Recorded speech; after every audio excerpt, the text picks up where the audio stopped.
Hello friend, फिर से बहुत बहुत स्वागत है आप सभी का आपका अपना यूट्यूब चैनल मेजर टारगेट पर। तो फ्रेंड, आज के इस वीडियो में हम लोग क्लास 10 के पॉलिटिकल साइंस यानी कि सिविक्स के काफ़ी महत्वपूर्ण मोस्ट इम्पोर्टेंट ऑब्जेक्टिव टाइप प्रश्न को देखेंगे, जिनमें हम लोग 30 मोस्ट इंपोर्टेंट पूरे सिविक्स का निचोड़ प्रश्न को लेके आ चुके हैं। जी हाँ दोस्तों, अगर आप ये सभी प्रश्न को अच्छी तरीके से पढ़ लेते हैं ना, तो आपके फाइनल मैट्रिक बोर्ड एग्जाम 2024 के फाइनल मैट्रिक बोर्ड एग्जाम में आपसे एक भी प्रश्न नहीं छूटेगा, क्योंकि ये सभी प्रश्न आपका पूरे पॉलिटिकल साइंस यानी कि सिविक्स का निचोड़ प्रश्न को लेके आ चुके हैं। ठीक है, तो जो अभ्यर्थी इस बार फाइनल मैट्रिक बोर्ड एग्जाम देंगे 2024 में, तो ये क्लास आपके लिए रामबाण साबित हो सकता है, क्योंकि आज की इस क्लास में हम लोग मोस्ट इंपोर्टेंट वीवीआई वस्तुनिष्ठ प्रश्न को पढ़ेंगे। ठीक है, तो फ्रेंड फटाफट से क्लास को लाइक कर दीजिएगा, और दोस्तों चैनल पर नए हैं ना, तो प्लीज़ दोस्तों चैनल को भी सब्सक्राइब कर लीजिएगा। साथ में बगल में नोटिफिकेशन बेल आइकन आएगा, इसे प्रेस करके जो है ना ऑल पर जरूर सेलेक्ट कर लीजिएगा। ठीक है, और दोस्तों जो भी विद्यार्थी अभी तक हमारे व्हाट्सएप ग्रुप में नहीं जुड़े हैं, तो फटाफट से मेरा व्हाट्सएप नंबर को नोट कर सकते हैं। मेरा व्हाट्सएप नंबर है 6206076569। इस नंबर को आप सेव कीजिए। आप बोले कि सर व्हाट्सएप ग्रुप में जोड़ दीजिए, तो हम जो है ना आपको व्हाट्सएप ग्रुप में जोड़ देंगे। और दोस्तों आपको कोशिश ज़्यादा से ज़्यादा करना है कि एक एक क्वेश्चन का आंसर फटाफट से कमेंट सेक्शन में जाके जरूर बताना है। ठीक है, तो चलिए दोस्तों देखते हैं यहाँ पे आज का फर्स्ट प्रश्न को देखिएगा। यहाँ पे आपको बताना है कि कौन सी सरकार सबसे अच्छी मानी जाती है। बहुत ही महत्वपूर्ण मोस्ट इंपोर्टेंट है। तो देखिएगा दोस्तों, ऑप्शन ए में आपका दिया गया राजतंत्र या फिर लोकतंत्र या फिर अफसरशाही या फिर ऑप्शन डी में आपका दिया गया इनमें से कोई नहीं। तो फ्रेंड सब कौन सी सरकार जो सबसे अच्छी मानी जाती है ना, उस सरकार का कौन सी सरकार होती है जो सबसे अच्छी मानी जाती है। तो फ्रेंड ये जो लोकतंत्र सरकार होती है ना दोस्तों, ये सबसे अच्छी मानी जाती है, यानी कि यहाँ पे बी वाला ऑप्शन इसका बिल्कुल ही करेक्ट आंसर हो जाएगा। अब चलिए दोस्तों देखते हैं यहाँ पे नेक्स्ट क्वेश्चन की तरफ बढ़ चलते हैं। चलिए देखते हैं यहाँ पे दूसरा नंबर प्रश्न को देखिएगा। यहाँ पे आपको बताना है कि लोकतंत्र के मार्ग में सबसे बड़ी बाधा क्या है। काफ़ी महत्वपूर्ण है। तो देखिएगा दोस्तों, ऑप्शन ए में आपका दिया गया लोकतंत्र में आस्था या फिर अशिक्षा, और ऑप्शन डी है सामाजिक समानता या फिर राजनीतिक जागृति। तो फ्रेंड यहाँ पे देखिएगा लोकतंत्र के मार्ग में जो सबसे बड़ी बाधा है ना दोस्तों, क्या है? अशिक्षा है। यहाँ पे इसका बी वाला ऑप्शन जो है ना बिल्कुल ही करेक्ट आंसर हो जाएगा। और दोस्तों ये प्रश्न आपके बोर्ड एग्जाम के लिए बहुत ही महत्वपूर्ण है, मोस्ट इंपोर्टेंट है, इसलिए इसको अच्छी तरीके से याद कर लीजिएगा। अब चलिए दोस्तों देखते हैं यहाँ पे नेक्स्ट क्वेश्चन की तरफ बढ़ चलते हैं। चलिए देखते हैं यहाँ पे तीसरा नंबर प्रश्न क्या कराएगी। यहाँ पे आपको बताना है कि क्षेत्रवाद की भावना का एक कुपरिणाम है। बहुत ही महत्वपूर्ण है। तो फ्रेंड यहाँ पे फटाफट से बताइए कि क्षेत्रवाद की भावना का एक कुपरिणाम क्या है। तो देखिएगा यहाँ पे ऑप्शन ए में आपका दिया गया अपने क्षेत्र से लगाव या फिर राष्ट्रीय हित या फिर राष्ट्रीय एकता या फिर अलगाववाद। तो फ्रेंड क्षेत्रवाद की भावना का जो एक कुपरिणाम होते हैं ना दोस्तों, क्या होते हैं?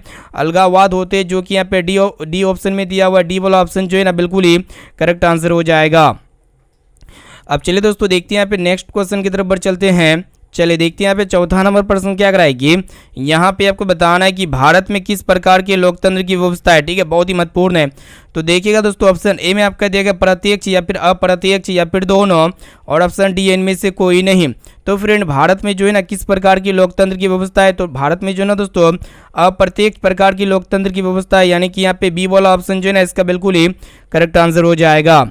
चलिए देखते हैं यहाँ पे अगला प्रश्न की तरफ बढ़ चलते हैं। अब चलिए फ्रेंड देखते हैं यहाँ पे नेक्स्ट क्वेश्चन देखिएगा, पांचवा नंबर प्रश्न की तरफ बढ़ चलते हैं। देखिएगा क्या कराएगी। यहाँ पे आपको बताना है कि लोकतंत्र की उपलब्धियों में सबसे अधिक सहायक क्या है। बहुत ही महत्वपूर्ण है, फटाफट से बताइए लोकतंत्र की उपलब्धियों में जो सबसे अधिक सहायक है ना दोस्तों, क्या है? निर्धनता है या फिर अशिक्षा है या फिर भी समानता है, और ऑप्शन डी है विकास। तो फ्रेंड लोकतंत्र की उपलब्धियों में जो सबसे अधिक सहायक होते हैं ना दोस्तों, क्या होते हैं? विकास होते हैं, यानी कि यहाँ पे डी वाला ऑप्शन जो है ना इसका बिल्कुल ही करेक्ट आंसर हो जाएगा। अब चलिए दोस्तों देखते हैं यहाँ पे अगला प्रश्न की तरफ बढ़ चलते हैं। चलिए देखते हैं यहाँ पे छठा नंबर प्रश्न क्या कराएगी। यहाँ पे आपको बताना है कि भारत में वोट देने की न्यूनतम आयु क्या होती है। बहुत ही महत्वपूर्ण है। तो देखिएगा दोस्तों, ऑप्शन ए में आपका दिएगा 12 वर्ष या फिर 18 वर्ष या फिर 21 वर्ष या फिर 22 वर्ष। तो देखिएगा दोस्तों भारत में जो वोट देने की जो न्यूनतम आयु होती है ना दोस्तों, कितने वर्ष होती है? तो 18 वर्ष होती है, यानी कि यहाँ पे बी वाला ऑप्शन जो है ना इसका बिल्कुल ही करेक्ट आंसर हो जाएगा। अब चलिए फ्रेंड देखते हैं यहाँ पे नेक्स्ट क्वेश्चन की तरफ बढ़ चलते हैं। देखिएगा यहाँ पे सातवां नंबर प्रश्न क्या कराएगी। यहाँ पे आपको बताना है कि बिहार में पंचायती राज संस्था कितनी स्तरीय है। ठीक है, यानी कि बिहार में जो पंचायती राज संस्था है ना दोस्तों, इसकी कितनी स्तरीय है। यहाँ पे देखिएगा दोस्तों, ऑप्शन ए में आपका दिया गया 1 स्तरीय या फिर 2 स्तरीय या फिर 3 स्तरीय, और ऑप्शन डी है 4 स्तरीय। तो फ्रेंड ये बिहार में जो पंचायती राज संस्था की जो स्तरीय है ना दोस्तों, त्रिस्तरीय यानी कि 3 स्तरीय है। यहाँ पे सी वाला ऑप्शन जो है ना इसका बिल्कुल ही करेक्ट आंसर हो जाएगा। अब चलिए दोस्तों देखते हैं यहाँ पे नेक्स्ट क्वेश्चन की तरफ पर चलते हैं। चलिए देखिए यहाँ पे 8वां नंबर प्रश्न क्या कराए कि यहाँ पे आपको बताना है कि भारत में लोकतंत्र के समक्ष कौन सी चुनौतियां है। ठीक है, तो देखिएगा यहाँ पे ऑप्शन ए में आपका दिया भ्रष्टाचार या फिर जातिवाद या फिर परिवारवाद या फिर इनमें से कोई नहीं। तो देखिएगा दोस्तों भारत में लोकतंत्र के समक्ष में कौन सी चुनौतियां है, तो देखिएगा यहाँ पे भ्रष्टाचार, जातिवाद और ये परिवारवाद, यानी कि ये तीनों यहाँ पे क्या है दोस्तों चुनौतियां है। यहाँ पे डी वाला ऑप्शन जो है इसका बिल्कुल ही करेक्ट आंसर हो जाएगा। और दोस्तों ये भी प्रश्न आपके बोर्ड एग्जाम के लिए बहुत ही महत्वपूर्ण है। अब चलिए दोस्तों देखते हैं यहाँ पे नेक्स्ट क्वेश्चन की तरफ बढ़ चलते हैं। तो जो भी विद्यार्थी अभी तक इस क्लास को लाइक नहीं किया ना, तो फटाफट से क्लास को लाइक कर दीजिएगा। देखिए यहाँ पे आपको बताना है कि सूचना के अधिकार से होते हैं लोग क्या होते हैं दोस्तों, ये आपको बताना है। ठीक है, तो देखिएगा यहाँ पे ऑप्शन ए में आपका दिया गया जागरूक या फिर क्रांतिकारी या फिर उग्रवादी या फिर समझदार। तो फ्रेंड देखिएगा सूचना के अधिकार से होते हैं लोग क्या होते हैं दोस्तों, जागरूक होते हैं, यानी कि यहाँ पे ए वाला ऑप्शन जो है ना बिल्कुल ही करेक्ट आंसर हो जाएगा। अब चलिए दोस्तों देखते हैं यहाँ पे नेक्स्ट क्वेश्चन। यहाँ पे सभी क्वेश्चंस मोस्ट इंपोर्टेंट है जो आपके बोर्ड एग्जाम 2024 के बोर्ड एग्जाम में 100% पूछे जाएंगे। चलिए देखते हैं यहाँ पे 10वां नंबर प्रश्न क्या कराए कि यहाँ पे आपको बताना है कि लिच्छवी गणतंत्र किस राज्य में अवस्थित है। ठीक है, तो देखिएगा दोस्तों ऑप्शन ए में आपका दिया गया उत्तर प्रदेश में या फिर राजस्थान राज्य में या फिर बिहार में और ऑप्शन डी है झारखंड में।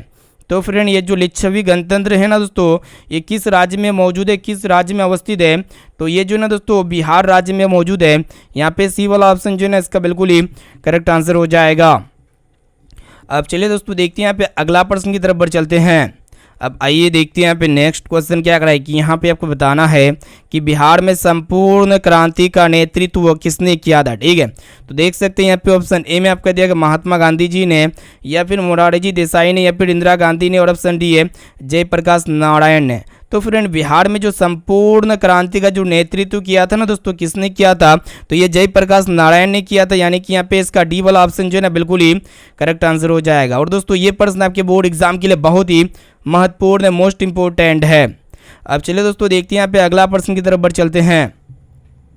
चलिए देखते हैं यहाँ पे 12 नंबर प्रश्न क्या कराए कि यहाँ पे आपको बताना है कि ताड़ी विरोधी आंदोलन किस राज्य से शुरू किया गया था। देखिएगा दोस्तों ऑप्शन ए में आपका दिया गया बिहार से या फिर उत्तर प्रदेश से या फिर आंध्र प्रदेश से और ऑप्शन डी है तमिलनाडु से। तो फ्रेंड ये जो ताड़ी विरोधी आंदोलन शुरू किया गया था ना दोस्तों, किस राज्य से शुरू किया गया था, तो ये जो है ना दोस्तों आपको पता होना चाहिए ये कहाँ से किस राज्य से शुरू किया गया था, तो ये आंध्र प्रदेश राज्य से शुरू किया गया था। यहाँ पे सी वाला ऑप्शन इसका बिल्कुल ही करेक्ट आंसर हो जाएगा। चलिए देखते हैं यहाँ पे अगला प्रश्न। तो फ्रेंड यहाँ पे देखिएगा 13 नंबर प्रश्न क्या कराए कि यहाँ पे आपको बताना है कि चिपको आंदोलन का संबंध किससे है। ठीक है, तो देख सकते हैं यहाँ पे ऑप्शन ए में आपका दिया गया पेड़ काटने से या फिर आर्थिक शोषण से या फिर शराबखोरी से और ऑप्शन डी है कांग्रेस पार्टी के विरोध से। तो फ्रेंड ये जो चिपको आंदोलन का जो संबंध है ना दोस्तों, ये किससे है, तो आपको पता होना चाहिए दोस्तों पेड़ काटने के विरोध से है, यानी कि यहाँ पे ए वाला ऑप्शन जो है ना बिल्कुल ही करेक्ट आंसर हो जाएगा। और दोस्तों इसी में एक प्रश्न नहीं पूछे आते हैं कि चिपको आंदोलन का अग्रणी नेता कौन है, तो सुंदरलाल बहुगुणा को माना जाता है। चलिए देखते हैं यहाँ पे अगला प्रश्न की तरफ बढ़ चलते हैं। अब आइए दोस्तों देखते हैं यहाँ पे 14 नंबर प्रश्न क्या कराए कि यहाँ पे आपको बताना है कि सूचना के अधिकार संबंधी कानून कब बना। बहुत ही महत्वपूर्ण है। तो देख सकते हैं यहाँ पे ऑप्शन ए में आपका दिया गया 2004 में या फिर 2005 में या फिर 2006 में और ऑप्शन डी है 2007 में। तो फिर ये जो सूचना का अधिकार संबंधी कानून जो बना था ना दोस्तों, कब बना था, तो 2005 में बना था। इसे आपको याद होना चाहिए। यहाँ पे बी वाला ऑप्शन जो है ना इसका बिल्कुल ही करेक्ट आंसर हो जाएगा। चलिए देखते हैं यहाँ पे अगला प्रश्न। अब आइए फ्रेंड देखते हैं यहाँ पे 15 नंबर प्रश्न क्या कराएगी। देखिएगा यहाँ पे आपको बताना है कि सूचना के अधिकार आंदोलन की शुरुआत कहाँ से शुरू हुआ था। ठीक है, तो देख सकते हैं यहाँ पे ऑप्शन ए में आपका दिया राजस्थान राज्य से या फिर दिल्ली से या फिर तमिलनाडु से या फिर बिहार से। तो फ्रेंड ये जो सूचना के अधिकार आंदोलन की जो शुरुआत हुआ था ना दोस्तों, कहाँ से शुरू हुआ था, तो ये जो है ना राजस्थान राज्य से शुरू हुआ था, यानी कि यहाँ पे ए वाला ऑप्शन जो है ना इसका बिल्कुल ही करेक्ट आंसर हो जाएगा। चलिए देखते हैं यहाँ पे अगला प्रश्न की तरफ बढ़ चलते हैं। अब आइए फ्रेंड देखते हैं यहाँ पे 16 नंबर प्रश्न। यहाँ पे आपको बताना है कि भारत में 1977 में किस पार्टी को जीत मिली थी। तो देख सकते हैं यहाँ पे ऑप्शन ए में आपका दिया कांग्रेस पार्टी को या फिर जनता पार्टी को या फिर कम्युनिस्ट पार्टी को और ऑप्शन डी इनमें से कोई नहीं। तो फ्रेंड भारत में 1977 में किस पार्टी को जीत मिली थी, तो आपको पता होना चाहिए दोस्तों जनता पार्टी को जीत मिली थी, यानी कि यहाँ पे बी वाला ऑप्शन जो है इसका बिल्कुल ही करेक्ट आंसर हो जाएगा। चलिए देखते हैं यहाँ पे अगला प्रश्न की तरफ बढ़ चलते हैं। अब आइए फ्रेंड देखते हैं यहाँ पे 17 नंबर प्रश्न क्या कराए कि यहाँ पे आपको बताना है कि राजनीतिक दल का आशय है, यानी कि ये राजनीतिक दल का आशय किससे है दोस्तों। ऑप्शन ए में आपका दिया गया अफसरों के समूह से, या फिर सेनाओं के समूह से, या फिर नेताओं के समूह से, और ऑप्शन डी व्यक्तियों के समूह से। तो यहाँ पे फटाफट से एक एक क्वेश्चन का आंसर लाइव चैट में जरूर बताइएगा। तो ये राजनीतिक दलों का जो आशय है ना दोस्तों, ये किससे है, तो आपको पता होना चाहिए ये जो ना दोस्तों व्यक्तियों के समूह से है, या फिर आपका नेताओं के समूह से। यहाँ पे डी ऑप्शन में दिया हुआ है से व्यक्तियों के समूह से, जो कि यहाँ पे डी वाला ऑप्शन जो है ना बिल्कुल ही करेक्ट आंसर हो जाएगा। चलिए देखते हैं यहाँ पे अगला प्रश्न की तरफ बढ़ चलते हैं। चलिए देखते हैं यहाँ पे अगला प्रश्न। यहाँ पे जो भी विद्यार्थी अभी तक इस क्लास को लाइक नहीं किए हैं ना, तो सभी बच्चे फटाफट से क्लास को लाइक कर दीजिएगा। और जो भी बच्चे अभी तक हमारे व्हाट्सएप ग्रुप में नहीं जुड़े हैं, तो फटाफट से मेरा व्हाट्सएप नंबर को नोट कर सकते हैं। मेरा व्हाट्सएप नंबर है 6206076569। इस नंबर को आपको क्या करना है कि सेव करना है, और आपको बोलना है कि सर व्हाट्सएप ग्रुप में जोड़ दीजिए, तो हम जो है ना आपको व्हाट्सएप ग्रुप में जोड़ देंगे। और दोस्तों क्लास को बिल्कुल आपको शुरू से लेकर आखिरी तक पूरा ज़रूर करना है। चलिए देखते हैं यहाँ पे अगला प्रश्न क्या कराए कि यहाँ पे आपको बताना है कि राजनीतिक दल की नींव सर्वप्रथम किस देश में पड़ा। देख सकते हैं यहाँ पे ऑप्शन ए में आपका दिया गया ब्रिटेन में, या फिर भारत में, या फिर फ्रांस में, और ऑप्शन डी अमेरिका में। तो फ्रेंड ये जो राजनीतिक दल की नींव सबसे पहले पड़ी थी ना दोस्तों, किस देश में पड़ी थी, तो ब्रिटेन देश में पड़ी थी, यानी कि यहाँ पे ए वाला ऑप्शन इसका बिल्कुल ही करेक्ट आंसर हो जाएगा। चलिए देखते हैं यहाँ पे अगला प्रश्न। अब आइए फ्रेंड देखते हैं यहाँ पे नेक्स्ट क्वेश्चन क्या कराए कि यहाँ पे आपको बताना है कि किसे लोकतंत्र का प्राण माना जाता है। ठीक है, तो देख सकते हैं यहाँ पे ऑप्शन ए में आपका दिया गया सरकार को, या फिर राजनीतिक दल को, या फिर संविधान को, और ऑप्शन डी है न्यायपाल को, न्यायालय को। तो फ्रेंड ये लोकतंत्र का जो प्राण माना जाता है ना दोस्तों, किसे माना जाता है, तो ये राजनीतिक दल को जो ना दोस्तों लोकतंत्र का प्राण माना जाता है, यानी कि यहाँ पे बी वाला ऑप्शन जो है ना इसका बिल्कुल ही सही उत्तर हो जाएगा। चलिए देखते हैं यहाँ पे अगला प्रश्न। अब आइए फ्रेंड देखते हैं यहाँ पे 20 नंबर प्रश्न क्या कराए कि यहाँ पे आपको बताना है कि दल बदल कानून किस पर लागू होता है। ठीक है, तो देख सकते हैं यहाँ पे ऑप्शन ए में आपका दिया गया सांसदों एवं विधायकों पर, या फिर राष्ट्रपति पर, या फिर उपराष्ट्रपति पर, और ऑप्शन डी इनमें से कोई नहीं। तो फ्रेंड ये जो दल बदल कानून लागू होती है ना दोस्तों, किस पर होती है, तो सांसद एवं विधायक ये दोनों पर होती है, यानी कि यहाँ पे ए वाला ऑप्शन जो है ना इसका बिल्कुल ही करेक्ट आंसर हो जाएगा। चलिए देखते हैं यहाँ पे नेक्स्ट क्वेश्चन।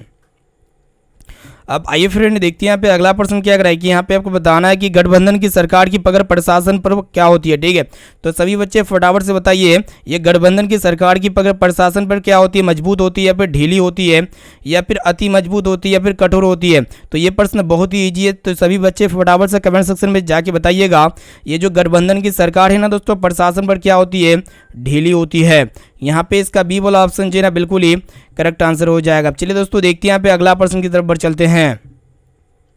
अब चलिए फ्रेंड देखते हैं यहाँ पे अगला प्रश्न क्या कराए कि यहाँ पे आपको बताना है कि भारत में आपातकाल की घोषणा कब हुई थी। ठीक है, तो भारत में आपातकाल की घोषणा जो हुई थी ना दोस्तों, कब हुई थी, तो 1975 ईस्वी में हुई थी। इसे आपको याद होना चाहिए। यहाँ पे बी वाला ऑप्शन जो है ना इसका बिल्कुल ही करेक्ट आंसर हो जाएगा। अब चलिए दोस्तों देखते हैं यहाँ पे अगला प्रश्न है। चलिए देखते हैं यहाँ पे 23 नंबर प्रश्न क्या कराए कि यहाँ पे आपको बताना है कि लोकतंत्र में निर्णय लिया जाता है। ठीक है, तो लोकतंत्र में जो निर्णय लिया जाता है ना दोस्तों, जल्दी लिया जाता है, फिर देर से लिया जाता है, या फिर तुरंत लिया जाता है, फिर इनमें से कोई नहीं। तो देखिएगा दोस्तों लोकतंत्र में जो निर्णय लिया जाता है ना, कैसे लिया जाता है दोस्तों, देर से लिया जाता है, यानी कि यहाँ पे बी वाला ऑप्शन जो है ना इसका बिल्कुल ही करेक्ट आंसर हो जाएगा। चलिए देखते हैं यहाँ पे अगला प्रश्न। अब आइए फ्रेंड देखते हैं यहाँ पे 24 नंबर प्रश्न क्या कराएगी। यहाँ पे आपको बताना है कि सांप्रदायिक राजनीति किस पे आधारित होती है। ठीक है, तो ये जो सांप्रदायिक राजनीति है ना दोस्तों, सांप्रदायिक राजनीति किस पे आधारित होती है, धर्म पर, या फिर आपका जाति पर, या फिर क्षेत्र पर, या फिर इनमें से कोई नहीं। तो देखिएगा दोस्तों ये जो सांप्रदायिक राजनीति होती है ये किस पर आधारित होती है, तो ये धर्म पर आधारित होती है, यानी कि यहाँ पे ए वाला ऑप्शन जो है ना इसका बिल्कुल ही करेक्ट आंसर हो जाएगा।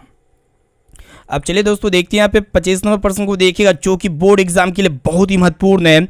तो यहाँ पे आपको बताना है कि भारत में कहाँ महिलाओं के लिए आरक्षण की व्यवस्था है। ठीक है, तो देखिएगा यहाँ पे ऑप्शन ए में आपका दिया गया लोकसभा में, या फिर विधानसभा में, या फिर पंचायती राज संस्था में, या फिर मंत्रिमंडल में। तो फ्रेंड आपको पता होना चाहिए कहाँ पे महिलाओं के लिए आरक्षण की व्यवस्था की गई है, तो पंचायती राज संस्था में की गई है। और दोस्तों कितना प्रतिशत आरक्षण है दोस्तों, 50% आरक्षण की व्यवस्था है। चलिए देखते हैं यहाँ पे अगला प्रश्न की तरफ बढ़ चलते हैं। अब आइए फ्रेंड देखते हैं यहाँ पे 26 नंबर प्रश्न क्या कराए कि यहाँ पे आपको बताना है कि भारत की वित्तीय राजधानी के रूप में किसे जाना जाता है। ठीक है, तो देखिएगा यहाँ पे ऑप्शन ए में आपका दिया गया बेंगलुरु को, या फिर नई दिल्ली को, या फिर मुंबई को, और ऑप्शन डी है पटना को। तो फ्रेंड यहाँ पे देखिएगा भारत की जो वित्तीय राजधानी है ना दोस्तों, किसे जाना जाता है, तो मुंबई को मतलब भारत की वित्तीय राजधानी के रूप में माना जाता है। यहाँ पे सी वाला ऑप्शन जो है ना इसका बिल्कुल ही करेक्ट आंसर हो जाएगा। चलिए देखते हैं यहाँ पे अगला प्रश्न।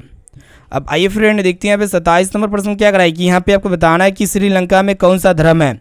तो देखिएगा यहाँ पे ऑप्शन ए में आपका दिया गया बौद्ध धर्म या फिर हिंदू धर्म, और ऑप्शन डी ईसाई धर्म, और ऑप्शन डी में आपका दिया हुआ इनमें से कोई नहीं। तो फ्रेंड जो श्रीलंका है ना दोस्तों, श्रीलंका में कौन सा धर्म है तो वही आपको बताना है। तो श्रीलंका में बौद्ध धर्म है। यहाँ पे ए वाला ऑप्शन जो है ना इसका बिल्कुल ही करेक्ट आंसर हो जाएगा। चलिए देखते हैं यहाँ पे अगला प्रश्न। अब आइए फ्रेंड देखते हैं यहाँ पे 28 नंबर प्रश्न को देखिएगा। यहाँ पे आपको बताना है कि राजनीतिक दल का आशय है, ठीक है। तो राजनीतिक दल का आशय जो ना दोस्तों किससे है, तो व्यक्तियों के समूह से है, इसे आपको याद होना चाहिए। यहाँ पे सी वाला ऑप्शन जो है ना इसका बिल्कुल ही करेक्ट आंसर हो जाएगा। अब चलिए फ्रेंड देखते हैं यहाँ पे अगला प्रश्न की तरफ बढ़ चलते हैं। तो देखिएगा यहाँ पे 29 नंबर प्रश्न क्या कराए कि नेपाल में अब क्या है, ठीक है। तो देखिएगा यहाँ पे ऑप्शन ए में आपका दे रोज मतलब राजतंत्र या फिर लोकतंत्र या फिर दोनों, और ऑप्शन डी इनमें से कोई नहीं। तो फ्रेंड नेपाल में प्रेजेंट में क्या है दोस्तों, तो लोकतंत्र है, यानी कि यहाँ पे बी वाला ऑप्शन जो है ना इसका बिल्कुल ही सही उत्तर हो जाएगा। अब चलिए फ्रेंड देखते हैं यहाँ पे 30 नंबर प्रश्न को देखिएगा, जो कि आपके बोर्ड एग्जाम के लिए बहुत ही महत्वपूर्ण है। तो यहाँ पे आपको बताना है कि लोकसभा में निर्वाचन हेतु कुल सीटों की संख्या कितनी है, ठीक है। तो यहाँ पे निर्वाचन हेतु कुल सीटों की जो संख्या है ना दोस्तों, लोकसभा में कितना सीटें हैं, तो 543 सीटें। इसको अच्छी तरीके से याद रखिएगा। यहाँ पे सी वाला ऑप्शन जो है ना बिल्कुल ही करेक्ट आंसर हो जाएगा। अब चलिए फ्रेंड देखते हैं यहाँ पे आज का यहाँ पे SW क्वेश्चन जो कि आपके लिए स्पेशली लिया गया है। तो इसका आंसर आपको कमेंट सेक्शन में जाके बताना है, ठीक है। तो प्रश्न ये करा है कि राज्यसभा में कुल सीटों की संख्या कितनी है। तो देखिएगा यहाँ पे 250 या फिर 230 या फिर 245 या फिर 260। तो इसका राइट आंसर जो भी लगता है ना, तो आप हमें बेझिझक कमेंट सेक्शन में जाके जरूर बताइएगा। और दोस्तों आपको यही बताना है कि 30% में से आपको पहले से कितना परसेंट का सही और सटीक आंसर आता है, ठीक है। और जिस भी विद्यार्थी को ऑनलाइन टेस्ट वगैरह देने नहीं आता है, तो सबसे पहले आप मेरा व्हाट्सअप नंबर लीजिए। मेरा व्हाट्सअप नंबर है 6206076569। इस नंबर को आपको सेव करना और बोलना है कि सर व्हाट्सएप ग्रुप में जोड़ दीजिए। तो इधर से आपको एक लिंक भेजा जाएगा, जैसे उस लिंक पे क्लिक कीजिएगा ना, तो आप ग्रुप में जुड़ जाइएगा, ठीक है। तो चलिए दोस्तों, यहाँ पे जो भी विद्यार्थी अभी तक इस क्लास को लाइक नहीं किए, जो भी बच्चे क्लास को लाइक नहीं किए, तो फटाफट से सभी बच्चे क्लास को लाइक कर दीजिएगा दोस्तों। और यहाँ पे चैनल पर नए हैं ना, तो चैनल को भी सब्सक्राइब कर लीजिएगा। साथ में बगल में नोटिफिकेशन बेल आइकन आएगा, इसे प्रेस करके जो है ना ऑल पर जरूर सेलेक्ट कर लीजिएगा, ठीक है। तो फिर मिलते हैं यहाँ पे दोस्तों नेक्स्ट क्लास में। दोस्तों अभी के लिए इतना है दोस्तों, थैंक यू।